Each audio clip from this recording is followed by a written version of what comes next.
महाराष्ट्राच्या राजकारणात पुन्हा एकदा हालचाल सुरू झाली आहे। त्याचं कारण म्हणजे राज्यातील विधान परिषदेच्या 17 जागांसाठी निवडणूक ही जाहीर झालेली आहे। मतदान तारीख काय, कोणत्या जिल्ह्यासाठी मतदान होणार, विधान परिषद म्हणजे नेमकी काय, कशी बनते आणि संविधानात तिच्याबाबत काय तरतुदी आहेत, आजच्या व्हिडिओतून आपण जाणून घेणार आहोत। तर सोलापूर, अहिल्यानगर, ठाणे, जळगाव, सातारा, नांदेड, यवतमाळ, पुणे, भंडारा, गोंदिया, रत्नागिरी, सिंधुदुर्ग, नाशिक, चंद्रपूर, अमरावती, बीड, हिंगोली, जालना आणि नागपूर या मतदारसंघांसाठी निवडणूक कार्यक्रम हा जाहीर करण्यात आला आहे। या जागांसाठी 18 जून रोजी मतदान होणार असून 22 जून रोजी मतमोजणी केली जाणार आहे। पण विधान परिषद म्हणजे काय, तर महाराष्ट्रात 2 सभागृहांची व्यवस्था आहे। एक म्हणजे विधानसभा आणि दुसरी विधान परिषद।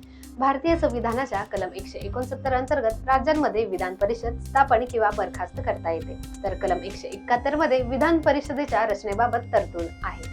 यानुसार विधान परिषदेतील सदस्य संख्या त्या राज्याच्या विधानसभेच्या एकूण सदस्य संख्येच्या 1/3 पेक्षा जास्त नसते आणि कमीत कमी 40 असते। विधानसभा ही थेट जनतेकडून निवडली जाते, तर विधान परिषद ही अप्रत्यक्ष निवडणुकीद्वारे तयार होते। महाराष्ट्र विधान परिषदेची सध्याची सदस्य संख्या 78 आहे। त्यातील 22 सदस्य स्थानिक स्वराज्य संस्था मतदारसंघातून निवडले जातात। 30 सदस्य आमदारांकडून, 7 सदस्य पदवीधर मतदारसंघातून, 7 सदस्य शिक्षक मतदारसंघातून आणि 12 सदस्य राज्यपालांकडून कला, साहित्य, विज्ञान, समाजसेवा आणि सहकार क्षेत्रातील तज्ञ व्यक्तींना नियुक्त केले जातात। विधान परिषद हे स्थायी सभागृह आहे, म्हणजे ते कधीच विसर्जित होत नाही। प्रत्येक सदस्याचा कार्यकाळ 6 वर्षांचा असतो। दर 2 वर्षांनी 1/3 सदस्य निवृत्त होत असतात। ही होती विधान परिषदेची माहिती। पण महाराष्ट्राची पहिली विधान परिषद कधी भरली असेल हा प्रश्न तुम्हाला पडलाच असेल। तर 20 जुलै 1937 रोजी पुण्यातील काउन्सिल हॉलमध्ये पहिली विधान परिषद सुरू झाली होती। या परिषदेचे पहिले सभापती होते